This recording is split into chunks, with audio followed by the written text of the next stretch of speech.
ज्ञान का स्वरूप शिव का नमः प्रयोग समारे।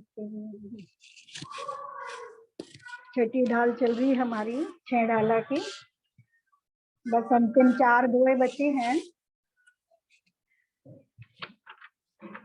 यहाँ तक आज हमारी ये कंप्लीट हो जाएगी।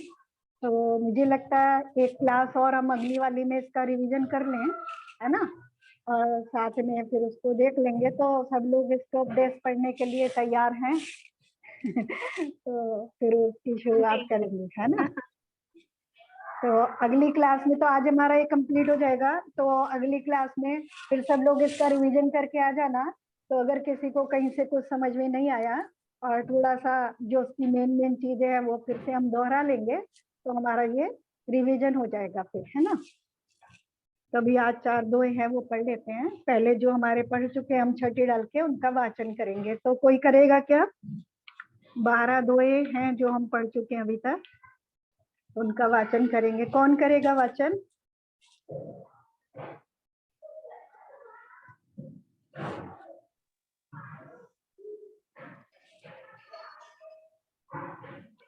क्या बात, कोई वाचन करने वाला भी नहीं है? बॉबी करो, चलो, तुमने बहुत दिन से नहीं किया। बॉबी है ना? हेलो। हाँ आंटी चलो मैं बाहर हूँ, मैंने ऑन करते हुए अच्छा घर पहुंच रही हूँ। आंटी किताब नहीं है आपसे। अच्छा अच्छा, चलो ठीक है। और कोई करो फिर।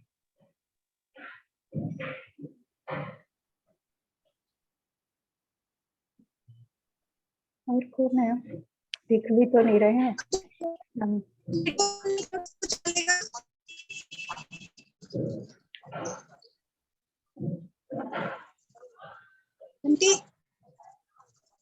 कोई है? मुझे, मेरे पास किसी की फोटो नहीं आ रही है सामने ना, आवाज आ रही है मुझे किसी।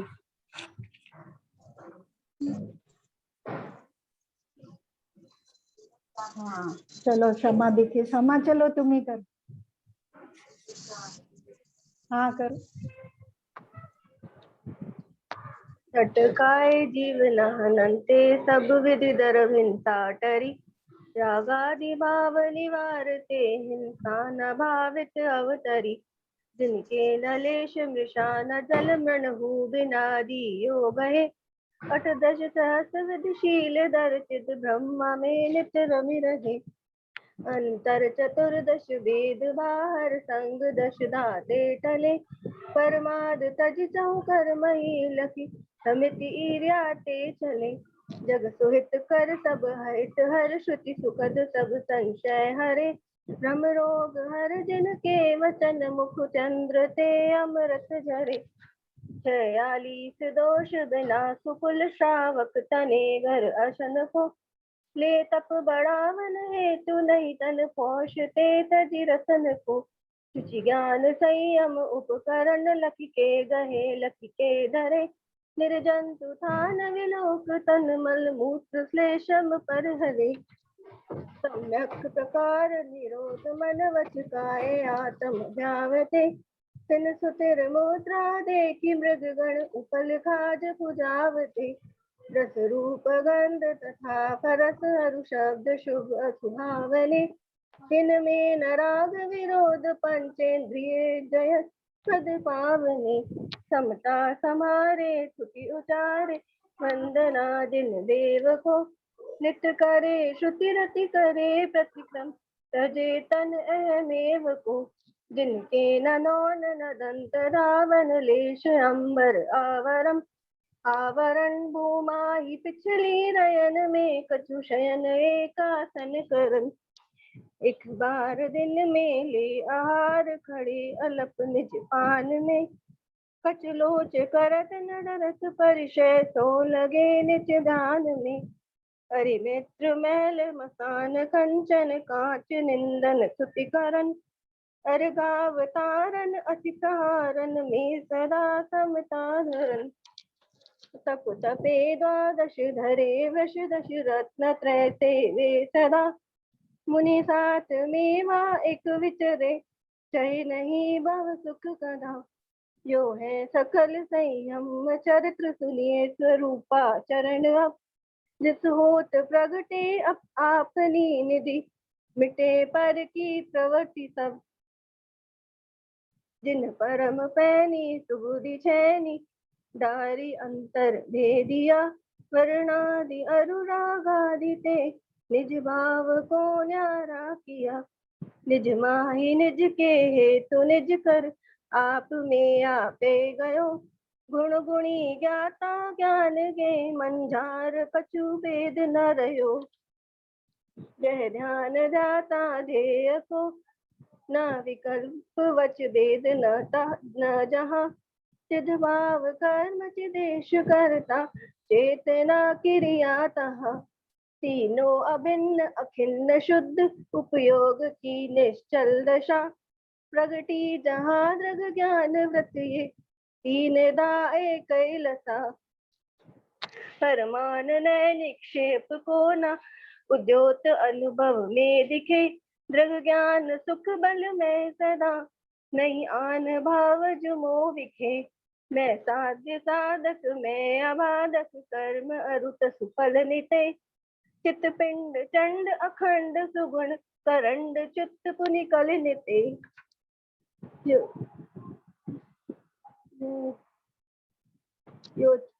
चिंते निज में सिर बहे, तिन अखत जो आनंद लयो, तो इंद्र नाग नरेंद्र वाहेमिंद्र के नाही कयो, तब ही शुकल ध्यान न जनाग्नि करी, चौघाति विधि का नंदयो, सब लख्यो केवल ज्ञान करी, भवलोक को शिव मग कयो, पुनि गाति शेष अगाति विधि छिन माई, अष्टम भूगते वसु कर्म विनते, सुगुण वसु सम्यक आदिक सब लसे, संसार खार अपार पारा, वारी तरिती रही गई, अविकार अकल अरूप सुषित रूप अविनाशी है, निज माही। ये भी होगा। हाँ, बस यहीं तक हुआ है ना। ये 12 छंद हो गए थे। सम्यक चारित्र का वर्णन चल रहा था।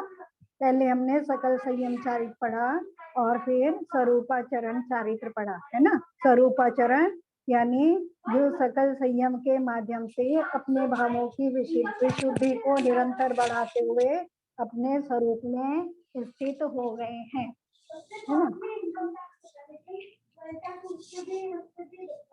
अग्रिम थोड़ा कम बोलो ना। अपने स्वरूप में स्थित हो गए तो स्वरूप में स्थिति का कैसा स्वरूप है, वैसा दौलत राम जी ने पूरा बताया है उसको, और हमने भी समझने का पूरा प्रयास किया है। उसके बाद अरहंत अवस्था, जो स्वरूप में स्थिर हो गए हैं, यानी वो यथाख्यात चारित्र रूप स्थिति है।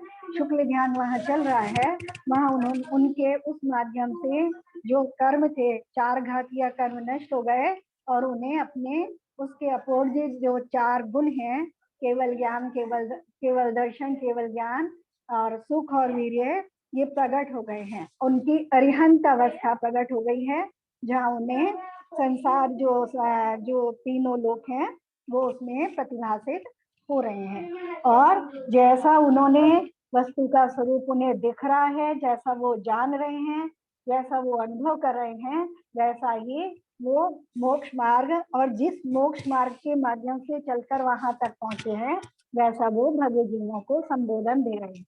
ऐसा ही हमने अरिहंत अवस्था का स्वरूप पढ़ा। फिर उसके बाद यहाँ तक पढ़ के फिर सिद्ध अवस्था पढ़ी हमने लास्ट में, कि शेष अघातिया कर्मों का भी नाश करके क्षण भर में अष्टम भूपर यानी सिद्ध लोक में पहुंच गए हैं। उनके 8 कर्म नष्ट हो गए हैं और 8 गुण, है ना। मुख्य रूप से स्थूल कथन करते तो 8 गुण प्रकट हो गए हैं, लेकिन वास्तव में जितने भी अनंत गुण हैं वो स्वरूप रूप से अपने रूप से आचरण करने लगे हैं। 5 प्रकार के संसार को तज करके वो मोक्ष में पहुंच गए हैं, संसार रूपी सागर को तिर करके वहां पहुंच गए हैं और अविनाशी हो गए हैं, है ना।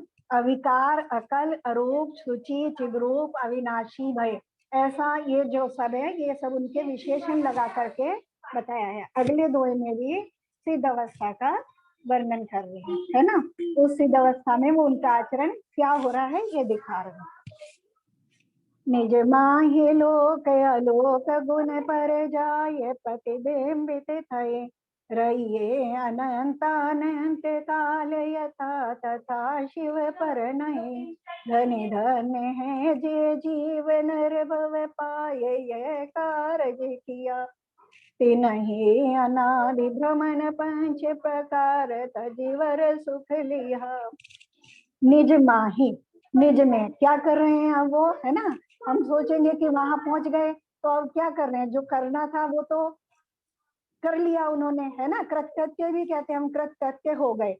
लेकिन जो वास्तव में तो जो हम वो यहाँ करते थे वही वहां कर रहे हैं। पर के हम कर्ता बनते थे, यहाँ भी मात्र पर के कर्ता बनते थे, निज भाव के ही करता थे, है ना। चिद भाव चिदेश कर्म, चिद भाव कर्म चिदेश करता चेतना क्रियाता। वहां वो सब एक रूप हो गई है ध्यान करते समय।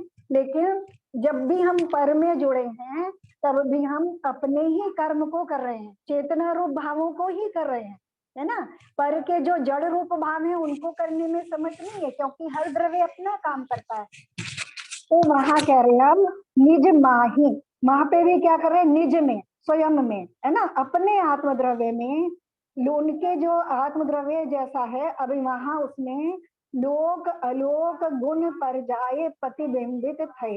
उसमें लोक, लोकाकाश यानी पूरे तीनों लोक जिसे हम कहते हैं, और अलोक, अलोकाकाश, और उनके गुण पर्याय, सब उनके सब गुण और सब पर्याय उनमें, उनके अंदर में प्रतिबिंबित हो रहे हैं।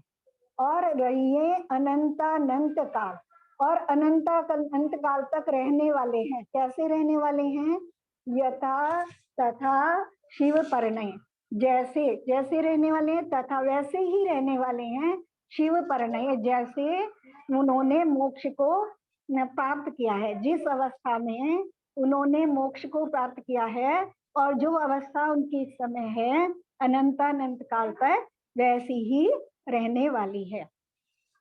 धनी धन्य है जे जीव, धनी धन्य है, बड़े भाग्यशाली हैं, बड़े धन्य है जे जीव, जो जीव जिन्होंने नर भव पाए, यह मनुष्य भव प्राप्त करके यह कार्य किया, यह कार्य किया है। कौन सा कार्य किया है, निज आत्म स्वभाव को प्राप्त कर लिया है ना। निज आत्म स्वभाव को प्राप्त करना ही मोक्ष की प्राप्ति है।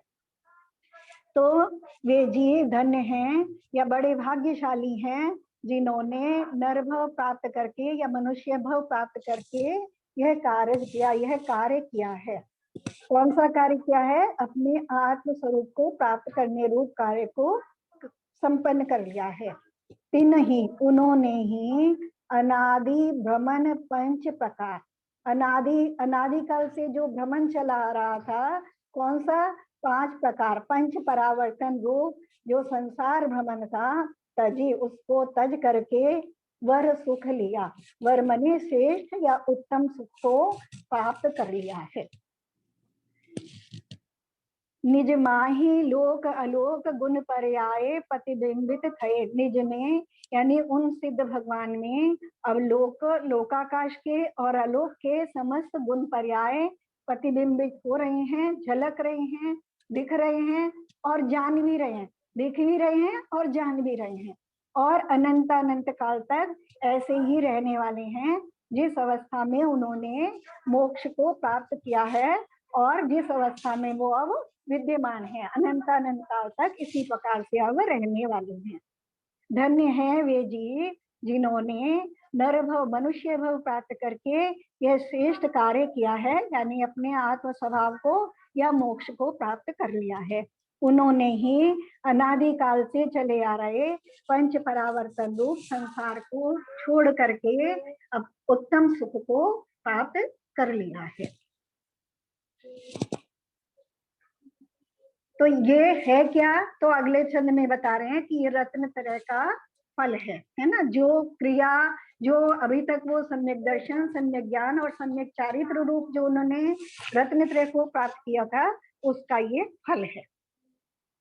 मुख्योपचार दुभेदयो बड़े भागी रत्न त्रय धरे, अरु धरेंगे ते शिव लहे तिन सुयश जल जग मल हरे, तिम जाने आलस हानि साहस ठानिय सिख आदरो, जब लो न रोग जरा गहे तब लो झटित निज हित करो। मुख्य उपचार, मुख्य मने निश्चय से और उपचार मने व्यवहार से। दुभेद दो भेद है ना, ये दो भेद रूप हो गए, निश्चय रूप से और व्यवहार रूप से। यो बड़भागी, बड़भागी मने जो भाग्यवान है, बड़े भाग्यवान है। बड़े भाग्यवान इसलिए उनको कह रहे हैं कि श्रेष्ठ हैं, जिसने अपने जो कुछ भी उनको उपलब्धि मिली थी, पुण्य पहले पूर्व पुण्य किए थे और ये मनुष्य भव इत्यादि उन्हें मिला था, जिनवानी मिली थी, सुकुल मिला था, जिनवानी पुण्य को मिली थी, तो ये पहले भाग्य से मिली थी और उसको उन्होंने अपने जो मिला था और जिस कार्य के लिए मिला था उसको उन्होंने सफल कर दिया, तो वे भाग्यवान से बड़े भाग्यवान हो गए, है ना। उस अपेक्षा से जैसे हम कथन करते हैं तो ऐसे कह रहे हैं, बड़े भागी ये महाभाग्यशाली जीव हैं जिन्होंने मुख्य और उपचार यानी निश्चय और व्यवहार रूप दो भेद रूप रत्न त्रय धरे, रत्न त्रय को धारण किया है ना। अरु धरेंगे और आगे जो मतलब इस तरह से रत्न त्रय को धारण करेंगे भविष्य में। ते शिव लहें, वे मोक्ष को प्राप्त करते हैं या करेंगे, दोनों में लगा लेंगे, जिन्होंने इस प्रकार के निश्चय व्यवहार रूप, निश्चय व्यवहार दोनों प्रकार का हमने रत्नत्रय पढ़ा, या सम्यक दर्शन और सम्यक ज्ञान और सम्यक चारित्र, तीनों के हमने दोनों प्रकार के भेद पढ़े। तो उसको धारण करके जिन्होंने धारण किया उन्होंने मोक्ष को प्राप्त किया, और जो आगे भविष्य में उस रत्नत्रय को धारण करेंगे वे मोक्ष को प्राप्त करेंगे, है ना। शिव लहें, दोनों के जैसे धरें और धरेंगे, है ना, तो दोनों के साथ लगा लेंगे क्योंकि कभी रुकने वाला नहीं है ना। ये जो काल का जो जैसे काल रुकने वाला नहीं है, तो काल के साथ होने वाले द्रव्यों का परिणमन भी रुकने वाला नहीं है ना। जैसे काल नित्य प्रति समय परिणमन कर रहा है, ऐसे सभी द्रव्य परिणमन कर रहे हैं और अपनी अपनी योग्यता से परिणमन करते हैं। तो जिस तरह की वो अपना पुरुषार्थ करेंगे उस तरह की वो पर्यायों को धारण करेंगे। तीन सुयश जल जग मल हरे, तीन मने जिन्होंने मोक्ष को प्राप्त कर लिया है ना, इस रत्नत्रय को धारण करके जिन्होंने मोक्ष को प्राप्त कर लिया है या निज आत्म स्वरूप को प्राप्त कर लिया है। तीन सुयश जल, उनका सुकीर्ति रूपी, यश मने कीर्ति, सुमने श्रेष्ठ, है ना, या श्रेष्ठ कीर्ति रूपी जल जग मल हरे, संसार रूपी मल का को भरने वाला है। इसको हम दोनों तरह से लगा लेंगे, उपादान में भी, यानी जिन्होंने ऐसा कार्य किया उन्होंने तो अपने मन को दूर कर दिया है, और निमित्त रूप से भी अगर लगाएंगे तो जो उनके उस चारित्र को अपना निमित्त बनाता है तो वो भी अपने मन को हर पाता है। इमी जानी आलस हानि, ऐसा जान करके, है ना। अब मुख्य रूप से लगाएंगे कि अब जिसमें हमने ये पूरी प्रक्रिया को समझ लिया कि सम्यक दर्शन, सम्यक ज्ञान और सम्यक चारित्र के माध्यम से जो निश्चय रूप है और व्यवहार रूप है, उन माध्यमों के द्वारा हम अपने आत्म तत्व को प्राप्त करके सदा के लिए शाश्वत रूप से सुखी हो सकते हैं, है ना। इमे जानी, ऐसा जान करके, क्योंकि इतना सब हमने पढ़ा तो उससे हमने क्या जाना, ये जाना आलस हानि, प्रमाद को छोड़ करके, आलस्य को छोड़ करके साहस हानि, और साहस करके है ना, साहस विशेष रूप से लगा रहे हैं, है ना, हिम्मत करके, क्योंकि हमें जो चीज समझ में आ जाती है लेकिन क्योंकि अभी हमें प्रत्यक्ष में दिखाई नहीं दे रही है तो हम उसके लिए हिम्मत नहीं जुटा पाते, जबकि हमें पता है कि हाँ हमें समझ में भी आ गया कि ऐसा ही है और ऐसा ही वस्तु का स्वरूप है, और इसी तरह से ये वस्तु मिलने वाली है। समझ में आने के बाद भी कई बार हम उसके लिए कदम नहीं उठा पाते हैं, है ना। तो वहाँ हमारा या तो आलस्य रहता है या हिम्मत का अभाव रहता है। तो दोनों चीजों को बताया कि आलस को छोड़ करके और साहस ठाने, हिम्मत करके यह सीख आदरो, यह शिक्षा धारण करो, यह शिक्षा को ग्रहण करो। जब लो न रोग जरा गहे, जब लो जब तक रोग और बुढ़ापा, जरा मने बुढ़ापा न गहे, जब तक नहीं घेरता है, तब लो जटीसी निज हित करो, तब लो जटीसी मतलब जल्दी से निज हित अपना कल्याण कर लो।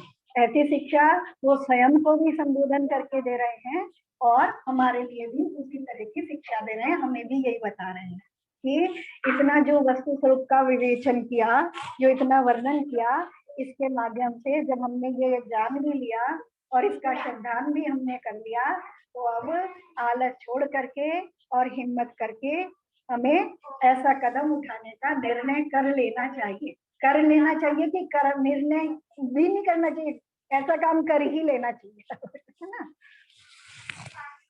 क्योंकि ये मनुष्य पर्याय भी श्रेष्ठ होने के साथ भी रोग, और क्योंकि बुढ़ापे से घिरी हुई है, तो अगर बहुत अधिक रोग शरीर में हो तब भी हम ऐसी क्रिया नहीं कर पाते, और बुढ़ापा आ जाए तो भी संभव नहीं होता आचरण करना। तो रोग और बुढ़ापे के साथ तो रोग और ज्यादा बढ़ते जाते हैं, तो इसलिए देर नहीं करनी चाहिए। शायद हमने देर कर ली है, तुम लोग थोड़ा जल्दी कर लेना। लेकिन आंटी सब ऐसे बोलते हैं अभी तो बहुत टाइम पड़ा है, अभी से ही क्या ऐसा वैसा, मतलब बहुत कुछ बोलते, तो हमको ऐसा सटीक क्या जवाब दे कि जो बोल रहे हैं ना, अब हमें समझ जाना चाहिए ना, वो आलस कर रहे बता रहे ना कि आलस है ना, आलस करने में दो ही कारण है सब चीज के पीछे, या तो आलस है या साहस का अभाव है। ठीक है, जिनको समझ में आ गया, जिनको समझ में ही नहीं आया, तो उनके साथ तो ये चीज भी तो है, पीछे से वो भी है, पर वो अभी फिलहाल लागू नहीं होते। पर जिनको समझ में आ गया, वो या तो आलस कर रहे या साहस नहीं कर पा रहे, तो क्या कर अंतिम शिक्षा दे रहे हैं और आत्म कर्तव्य अपने आंटी यहाँ आप को। पे सुयश से क्या उनके सिद्ध भगवान के गुणों से मतलब है कि देखो, जब कोई विशेष कार्य करता है तो उसका यश फैलता है ना, है ना, उसका यश फैलता है विशेष कार्य करने से, बहुत हिम्मत से, और बहुत उससे अपना आलस छोड़ करके हिम्मत से। हमने लौकिक में भी देखते हैं कि उसने एवरेस्ट विजय कर लिया, उसने ये कर लिया, है ना, तो उनकी कीर्ति तो फैल ही रही है, लेकिन उनकी कीर्ति मतलब जो उस मार्ग पे चलने वाले हैं उनको भी मार्गदर्शन करती है ना, उनके लिए भी निमित्त होती है ना, हिम्मत बढ़ाने के लिए। तो उस तरह से समझे। और वहाँ पे सिद्धालय में सब सिद्ध भगवान समान ही होते हैं कि उनमें भी थोड़ा वो होता है डिफरेंशिएट? देखो, गुणों से तो सभी समान होते हैं, है ना, क्योंकि जैसे तीर्थंकर जो होते हैं, जिन्होंने तीर्थंकर का प्रकृतिबंध किया है, तो वो सिद्ध तो होंगे, पर जरूरी नहीं सब अरिहंत, सब सिद्ध भगवान अरिहंत हो, तो फिर उनमें अरिहंत तो सभी होंगे। अरिहंत किसे कहते हैं? खाली तीर्थंकरों को थोड़ी अरिहंत कहते हैं। जिन्होंने 4 घातिया कर्मों का क्षय कर दिया है वो सब अरिहंत है ना, और अभी यहाँ इस संसार में विराजमान है, उनको हम अरिहंत कहते हैं। और जो सब पूरे कर्मों का नाश करके वहां चले गए वो सिद्ध है, है ना। तो अरिहंत अवस्था की अपेक्षा उसमें यहाँ पे जो है उनमें भेद है। सिद्ध अवस्था की अपेक्षा आकार इत्यादि की अपेक्षा से भेद हो सकता है ना। कोई खड़गासन से गए, कोई पद्मासन से गए हैं, किनकी अवगाहना छोटी है, किन्हीं अवगाहना बड़ी है, कोई पहले चले गए हैं, कोई देर से गए, इन अपेक्षाओं से भेद हो सकता है, लेकिन स्वरूप की अपेक्षा से कोई भेद नहीं, गुणों की अपेक्षा से कोई भेद नहीं है किसी में भी, चाहे वो तीर्थंकर हो चाहे सामान्य के भी। गुणों की अपेक्षा से सबके गुण जैसा वस्तु का, जैसा जीव का स्वरूप है, जैसा आत्मा का स्वरूप है, उसी रूप से वो अब परिणमन कर रहे हैं।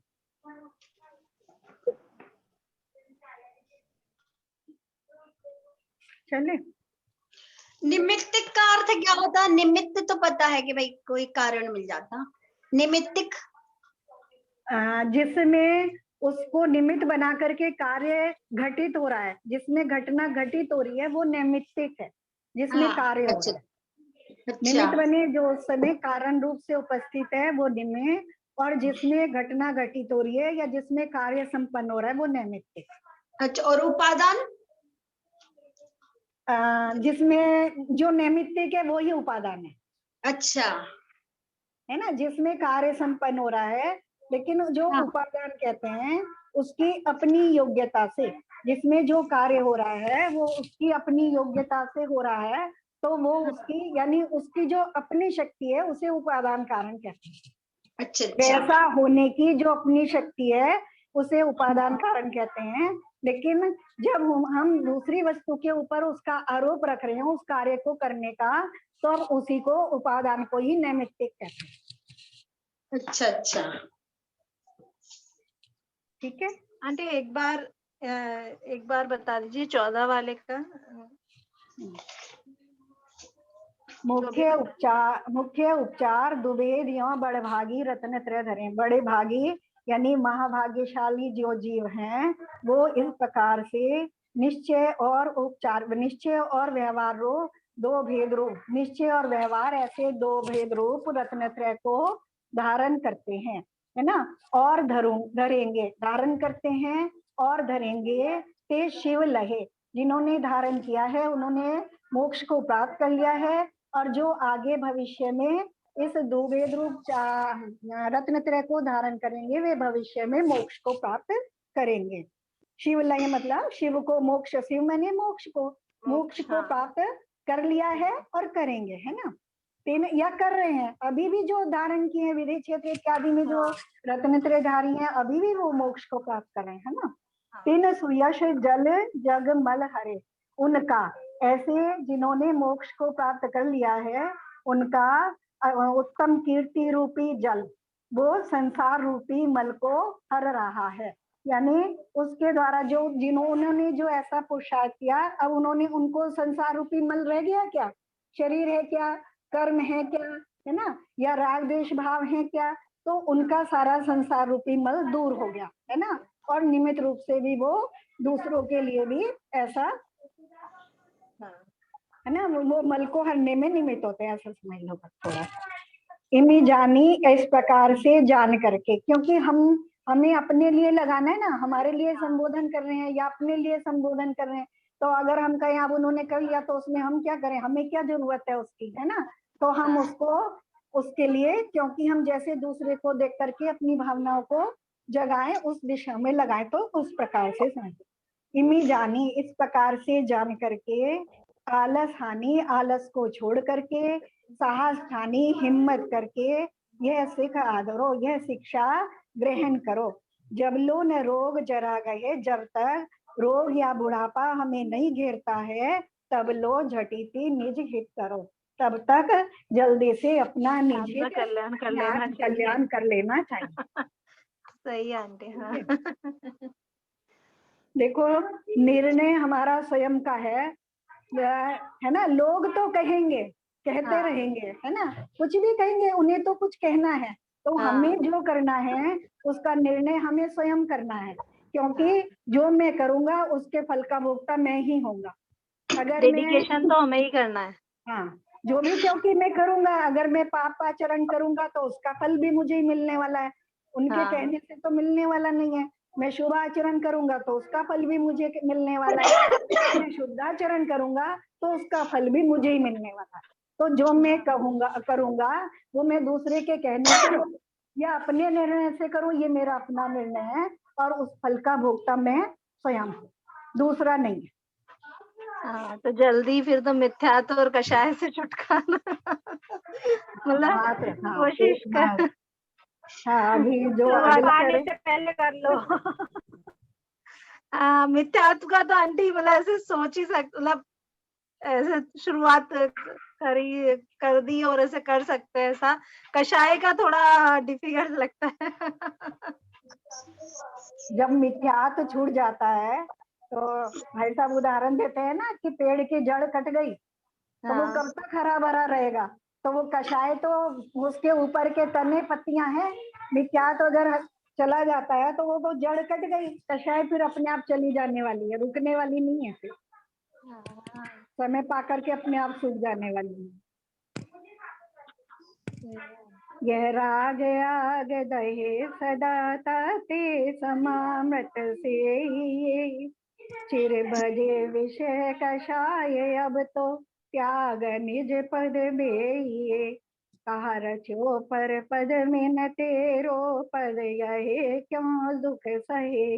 अब दौल हो सुखी सपद रची दाव मत चूको यहे। अभी हम कहते हैं, लोग कहते हैं, है ना, कि अभी बहुत टाइम पड़ा है, क्यों कर रहे हो, ये कर रहे हो, वो कर रहे हो। अब ये भी तो पंडित जी भी तो कह रहे हैं ना, इनका कहना कहाँ मान रहे हैं हम इनका भी कहना मानना चाहिए। तो जो हम दूसरे पे हम मात्र आरोप रखते हैं, जो हमें मानना होता है हम मानते वही है ना।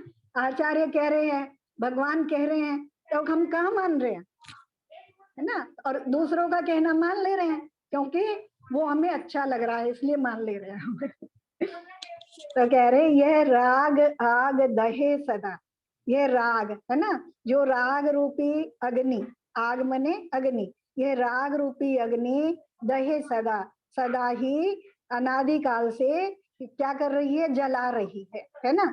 जो भी जीव राग से लिप्त हैं, चाहे वो हम हैं, चाहे दूसरे हैं, चाहे कोई भी हैं, वो सब इस राग रूपी आग से जल रहे हैं अनादिकाल से। सदा मतलब अनादिकाल से। ताते समामृत से ये, अब जिसको अपनी जलन शांत करनी है उसे क्या करना पड़ेगा, समता रूपी अमृत का, समामृत से ये समामृत यानी समता रूपी अमृत का सेवन करना चाहिए। से ये मने सेवन करना चाहिए। चिर भजे विषय कषाय, चिर काल से, अनादिकाल से क्या करा है हमने, विषय कषायों को भजा है, यानी केवल विषयों को ग्रहण किया है या कषायों को ग्रहण किया है। विषयों का सेवन किया है, कषायों का सेवन किया है।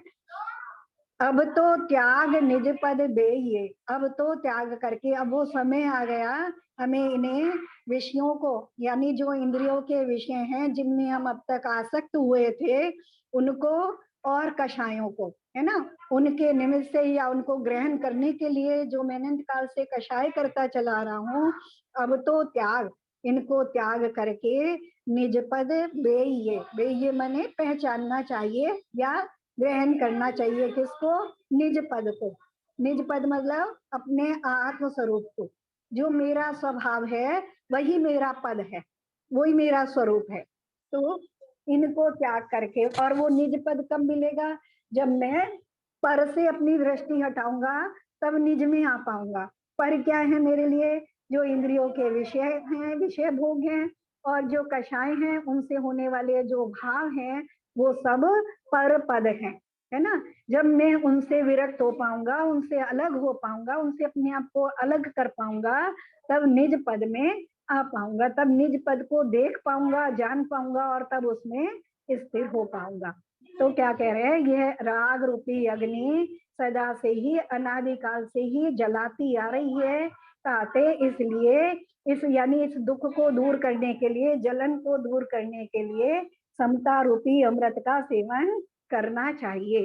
चिरकाल से हमने विषयों को और कषायों को ही ग्रहण किया है, उन्हीं की उपासना की है, उन्हीं को स्वीकार किया है। अब तो त्याग निज पद भेइये, अब उनको त्याग करके अब निज पद में स्थिर होना चाहिए, निज पद को पहचानना चाहिए और उसी का सेवन करना चाहिए। कहा रचियो पर पद में न तेरो, अभी पर पद की हमने बात कर ली कि कहाँ रचियो पर पद में, पर पद में क्यों रचा है, क्यों उसमें रचा बसा है, यानी क्यों कषायों को अपना स्वरूप बनाए हुए हैं, क्यों विषयों को अपना स्वरूप बनाए हुए हैं, क्यों शरीर को अपना स्वरूप बनाए हुए हैं। न तेरो पद है, ये तेरा पद नहीं है, क्या है, यह न तेरो पद यह क्यों दुख सहे, क्योंकि इन पदों में दूसरे की वस्तु को ग्रहण करने में ही दुख होता है। तो इसी प्रकार से इन पर पदों में यानी विषयों में और कषायों में रमने से ही दुख होता है, तो क्यों उस दुख को सहन कर रहे हो। अब दौल हो सुखी, अब अपने आप को संबोधन कर रहे हैं, हे दौलत राम अब सुखी हो जाओ, है ना। स्वपद रची, कैसे सुखी हो जाओ, अपने पद में रच करके, यानी लीन हो करके, अपने आत्म स्वभाव में लीन होकर के सुखी हो जाओ। दाव मत चूको, यह दाव मने मौका, ये मौका कैसा मौका, मनुष्य जन्म मिल गया, है ना, संगी पंचेंद्री हो गए, और उत्तम कुल मिल गया, जिनवानी सुनने को मिल गई, जिनेंद्र देव और गुरु रास्ता बताने को, मार्गदर्शन करने को मिल गए, तो इससे बढ़िया मौका अब कोई मिलने वाला नहीं है। तो ये मौका अब हमें चूकना नहीं चाहिए। मतलब उस जगह हम पहुंच गए जहाँ पे उस कार्य को करने संबंधी सारी सुविधाएं हमारे पास उपलब्ध हैं। यह राग आग दहे सदा ताते समामृत से, ये राग रूपी अग्नि सदा से ही जलाती आ रही है, इसलिए समामृत से ये समता रूपी अमृत का सेवन करना चाहिए, ताकि इस राग रूपी आग से मुक्ति हो सके। चिर भजे विषय कसाए अब तो त्याग निज पद बेइये, चिरकाल से, अनंत काल से विषय कषायों का ही सेवन किया है, अब उनको त्याग करके निज पद में लीनता करनी चाहिए, निज पद को पहचानना चाहिए।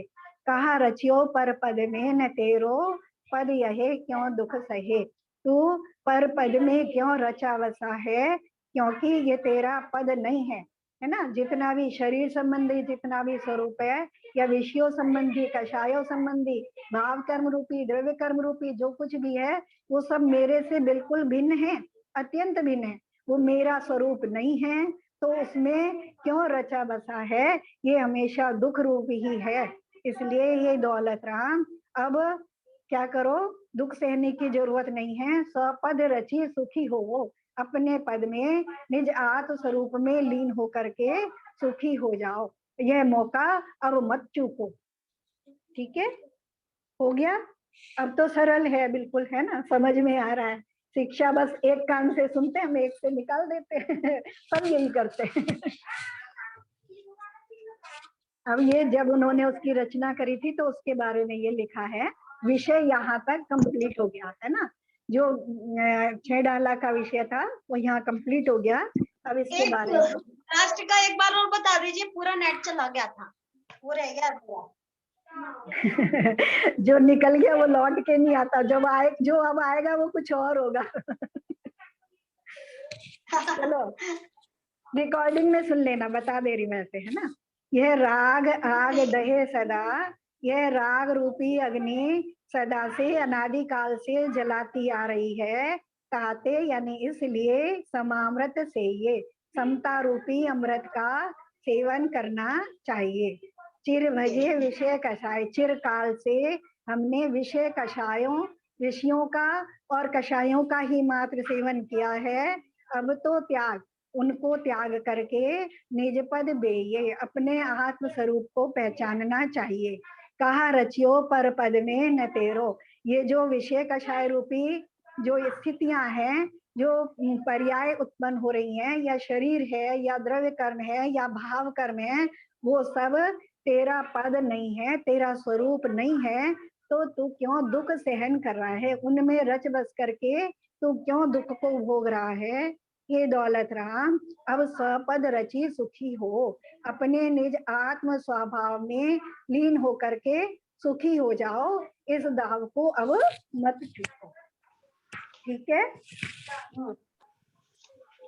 इसमें भेद विज्ञान की बात कही है ना, कहा रचो पद पर पद में न तरो पद यह क्यों दुख सहे, मतलब भेद विज्ञान की ही बात कही ना, कि इतना सब कुछ होकर आपको इतना भेद विज्ञान हो गया पर और अपनी पुद्गल और जीव के, कि मैं शरीर, मेरा शरीर नहीं है, शरीर से अलग हूँ, तो ये भेद विज्ञान की ही बात कही है ना इसमें, ये लास्ट में पूरा जो शुरू से चले आ रहे थे, भेद विज्ञान से शुरुआत की थी जी, जो शुरुआत की थी, लास्ट भेद विज्ञान हो गया का जो विषय था, भेद विज्ञान से शुरुआत की थी। उस भेद विज्ञान के दौरान क्या क्या प्रक्रिया होती है वो सबका भी वर्णन किया, फिर उसके द्वारा क्या फल प्राप्त होता है उसका वर्णन किया। तो अब उसको कह रहे हैं अब तुमने ये सब सीख लिया है, जान लिया है, तो इसलिए अब जो कुछ हमने जाना कि जो दुख रूप है उसको छोड़ दो और जो निज रूप है उसमें लीन हो जाओ। मतलब उसका सार कर रहे हैं अब, ये पूरा जो हमने 6 डाला में पढ़ा उसको सार उसी का ही सार है।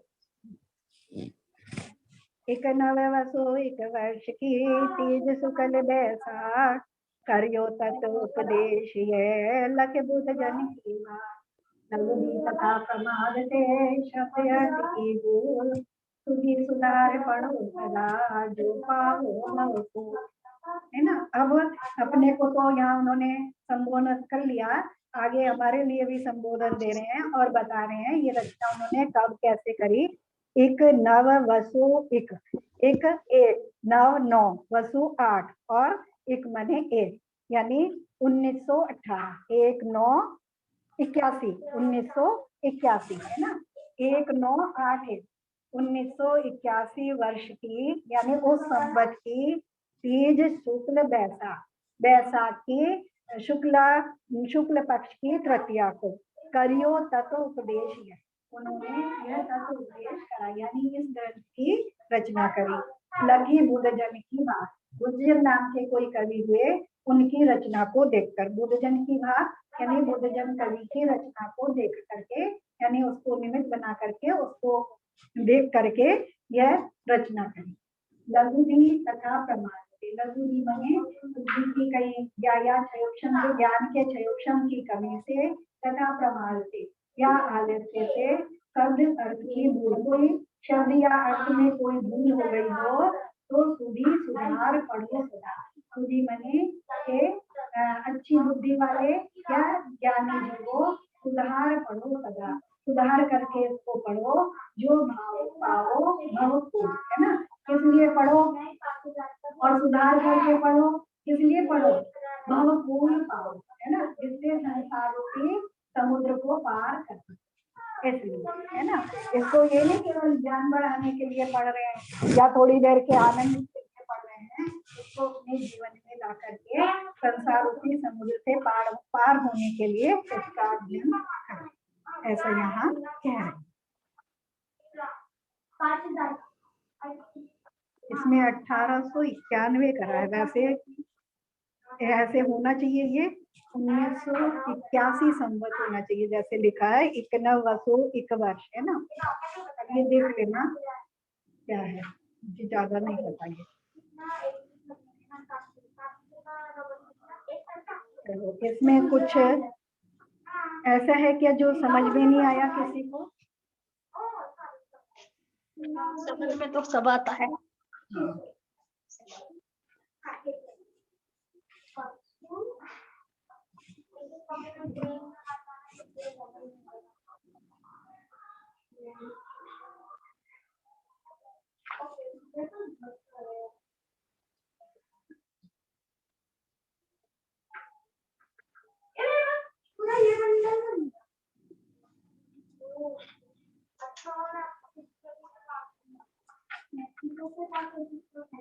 चलो जो चीज सुनने अभी हम अगली क्लास में इसका पूरी पुस्तक का एक बार रिवीजन करने वाले हैं।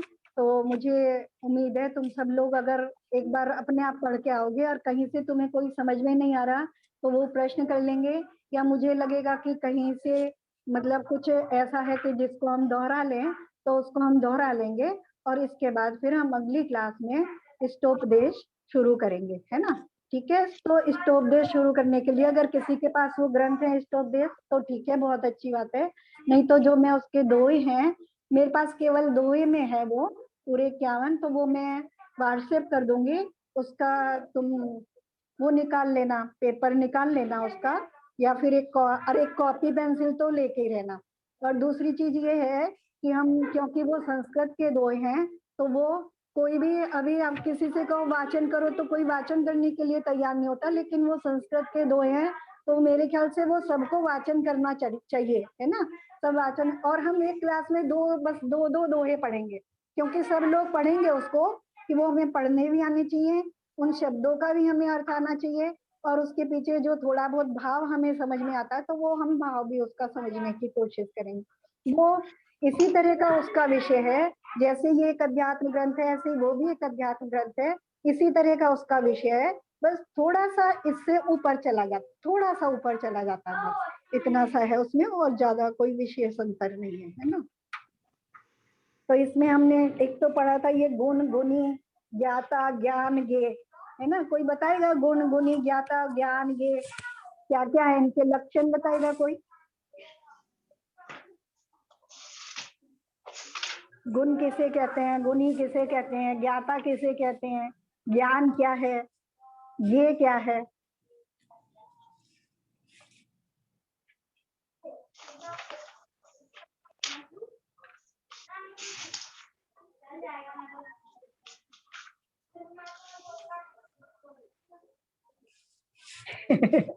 कोई नहीं बोलना चाहता। गुण गुणी ज्ञाता ज्ञान गे गुण तो मजार कछु गे। आंटी द्रव्य की, जिससे हाँ हाँ बोलो, कौन बोलो? जिससे वस्तु की पहचान होती है वह गुण है। अच्छा, और गुणी? जिसमें गुण पाए जाते हैं वो गुणी। हाँ, और ज्ञाता मतलब जो आत्मा में रहता है, जो आत्मा का अनुभव कर रहा है वो ज्ञाता। जानने वाला। जानने वाला। जानना या मतलब नहीं, आत्मा को जानने वाला। आत्मा को जानने वाला ही मात्र ज्ञाता है। अभी हाँ द्रव्य चलो चलो बताओ, चलो बताओ बताओ जो भी बता रहे हो, और बताओ। आंटी, गुण तो द्रव्य के साथ जो हमेशा रहते हैं। हाँ, गुण मतलब ऐसे कि द्रव्य से कभी पृथक नहीं किए जाते, तो उसे गुण। हम ठीक है। गुणी?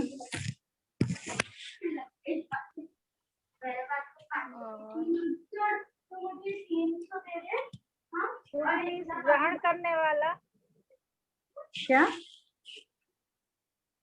गुणी मतलब गुणों को, मतलब जो ग्रहण करने वाला।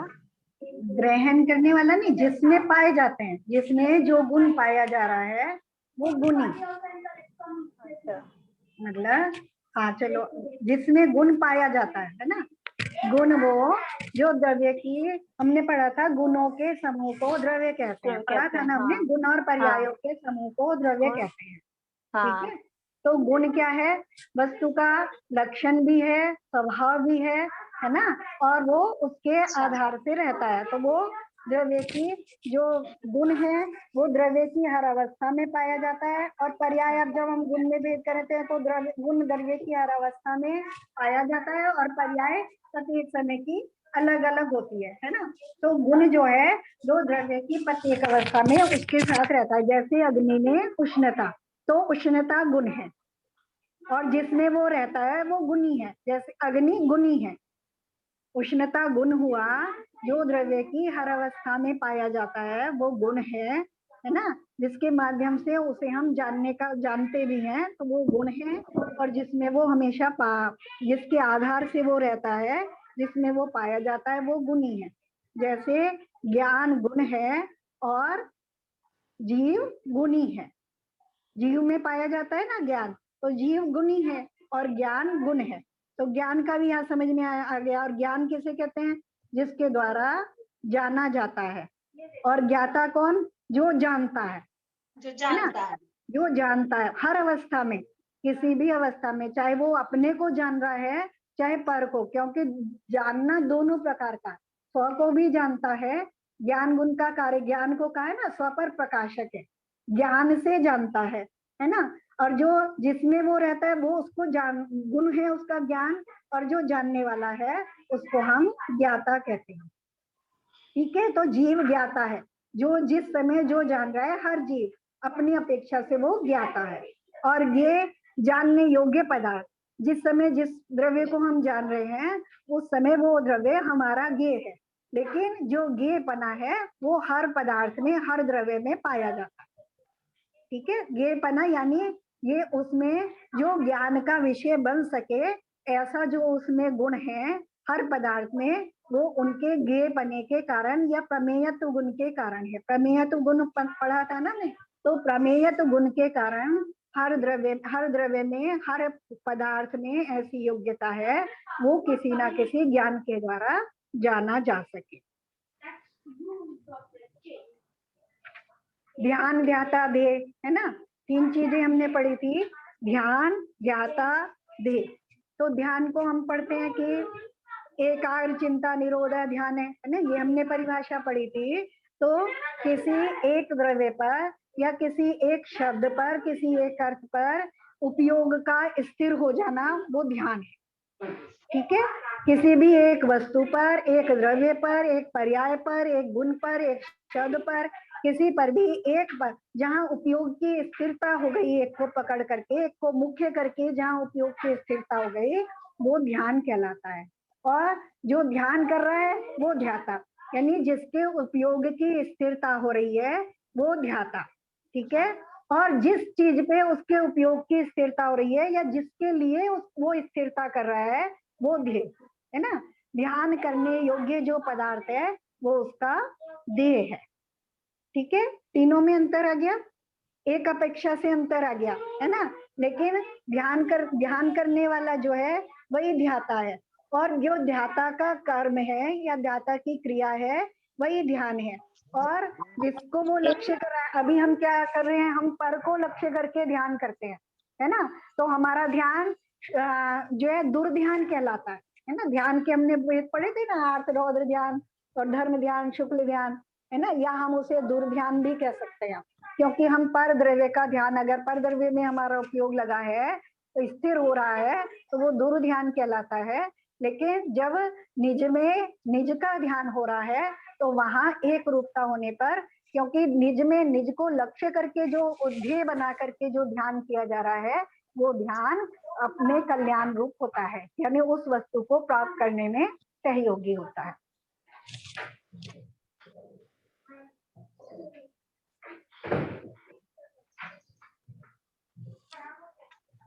फिर हमने ये पढ़ा था, चिद भाव कर्म चिदेश करता चेतना क्रियाता।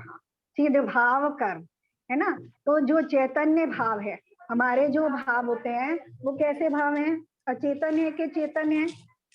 चेतन चेतन है, क्योंकि चेतना के जो अचेतन द्रव्य का जो भी गुण होगी, जो पर्याय होगी, जो भी क्रिया होगी वो अचेतन होगी, और जो चेतन द्रव्य की होगी, क्योंकि उसका जो कुछ भी होगा वो चेतन होगा, है ना।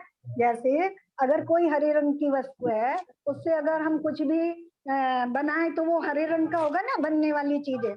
मान लो हरे रंग की क्ले है, तो जो भी हम उससे आकार इत्यादि बनाए, जो भी क्रिया करें तो वो हरे रंग की होगी। तो इसी प्रकार से जो चिद भाव रूप कर्म है, यानी चैतन्य भाव रूप जो कर्म है वो चेतना और चिदेश करता, उन भाव कर्मों का जो हमारे जो भाव हैं, यानी जीव के जो भाव हैं वो चैतन्य भाव रूप है ना, चेतना रूप है। जितने भी हमारे भाव हैं उनमें चेतना है, तो वो चेतना भाव रूप है। और जो उनका कर्ता है वो कैसा है, वो भी चैतन्य है, क्योंकि वो चैतन्य है इसलिए उसके कर्म चैतन्य है। तो चिद भाव कर्म, चैतन्य भाव रूप कर्मों का कार्य करने वाले को कर्ता कहते हैं। तो जहाँ जानने वाला देखने वाला एक आत्मा ही है, वहां अभी जो उसकी बात अलग से करेंगे। तो चैतन्य भाव रूप कर्म है, उनका कर्ता कौन है, चैतन्य ही उनका करता है, यानी चेतन जीव ही उन चैतन्य भावों को करने वाला है, और जो उसके द्वारा जो क्रिया होगी वो भी चेतना रूप होगी।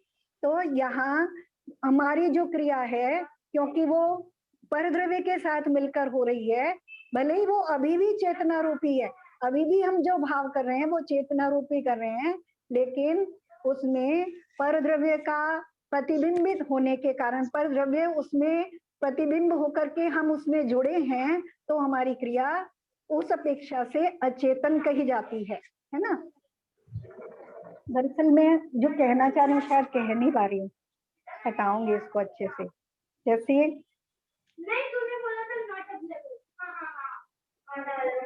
जैसे अग्नि है ना, और उसका कार्य क्या है, उष्णता।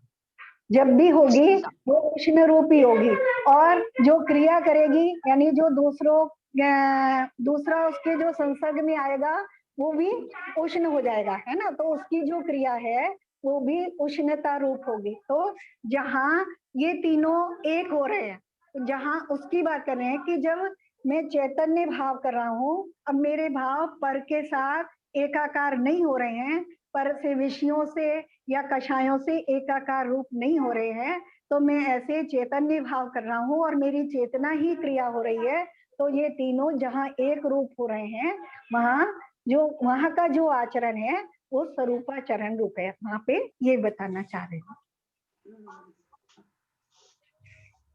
बस इसमें यही चीजें थोड़ी महत्वपूर्ण थी।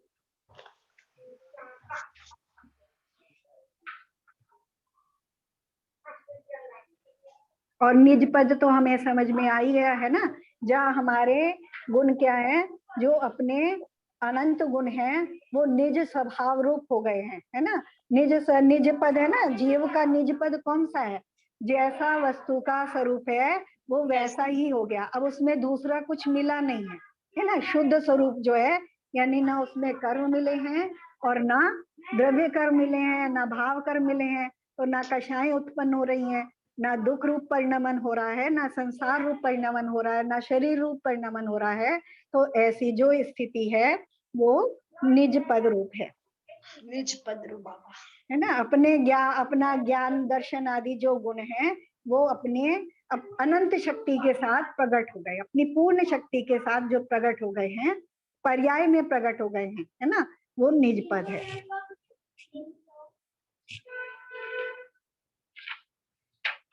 बस ये तो हो गया।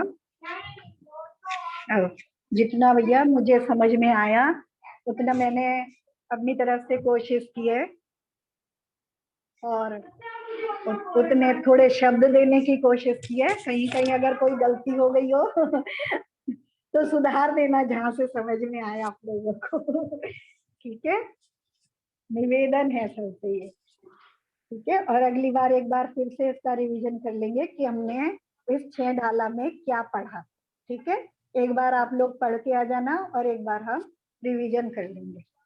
और नहीं हाँ, आंटी बहुत अच्छे से समझा है।